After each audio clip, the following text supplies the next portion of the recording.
Before we get into today's video guys, check out this snipe from last night's session. This is one way of dealing with tower snipers. What's going on guys, welcome back to the channel. Today we're going to be looking at how to improve your kill death ratio in COD Warzone.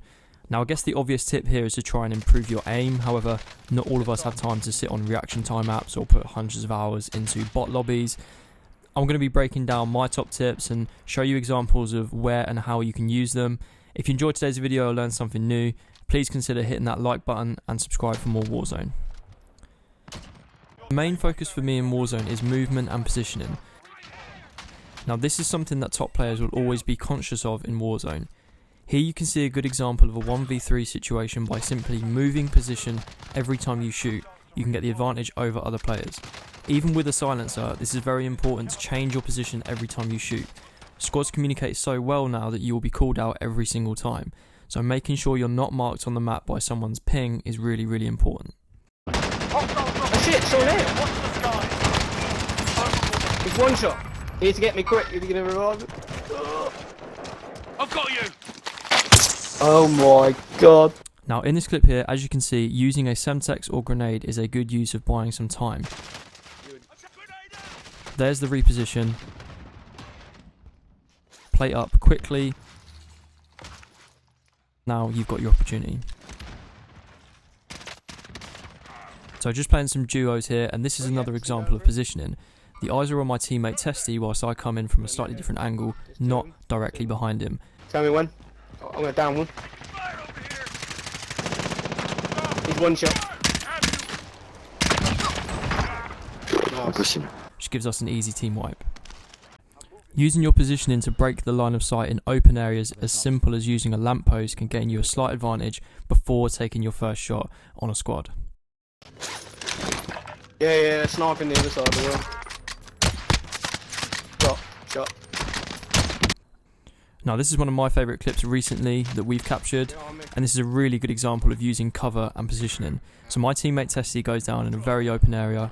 I hopped in the truck, went over to him and actually positioned the truck so that the squad who downed him couldn't finish or down me. I revived him using the truck as cover and we were able to get away without being wiped, keeping us in the game and able to carry on.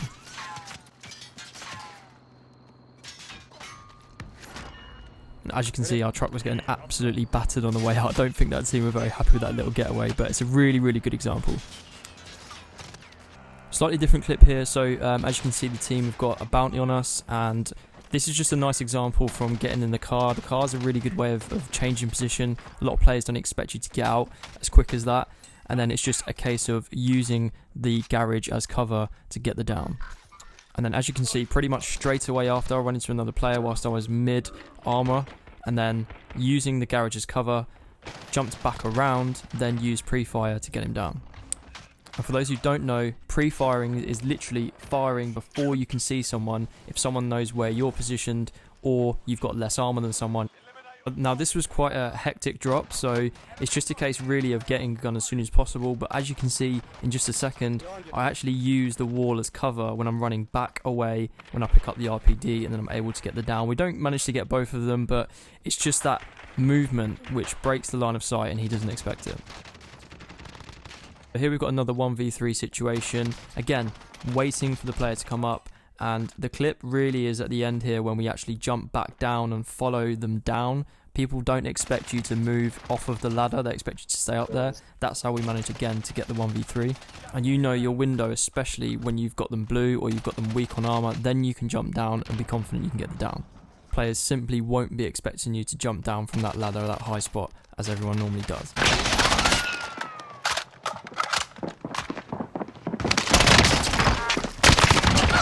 So the next couple of clips coming up now are basically just utilising your kill streaks in Warzone. So if you get the down, make sure you finish them if you can. If you've got a cluster strike, if you've got a precision airstrike, make sure you finish them off. You don't always have to jump down.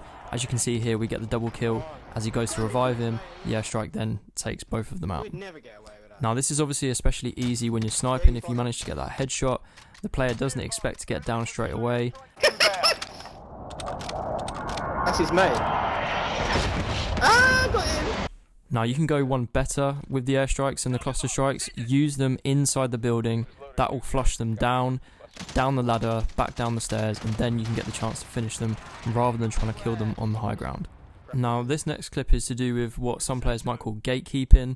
Some people don't like this, some people don't enjoy this, especially when you're on the receiving end.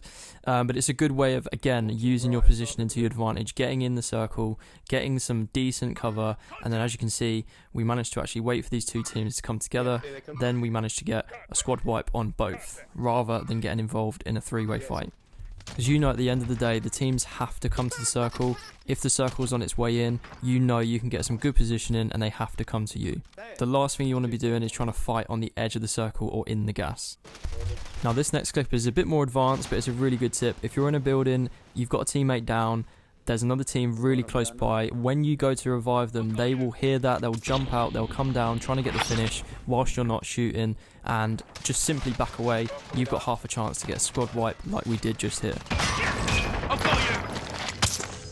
That's fine. Enemy team is tracking your position.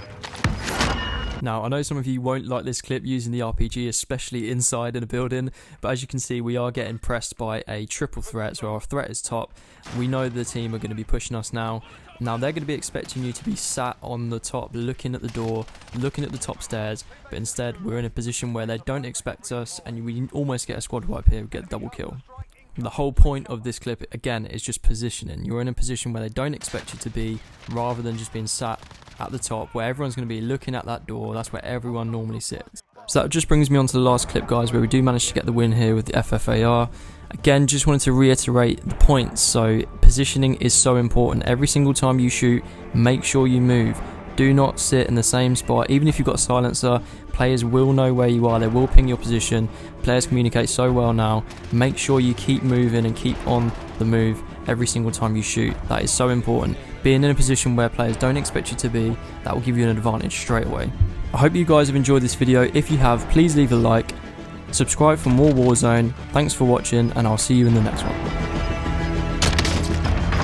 2 against 1. There's no gas. They're below you. They're below you.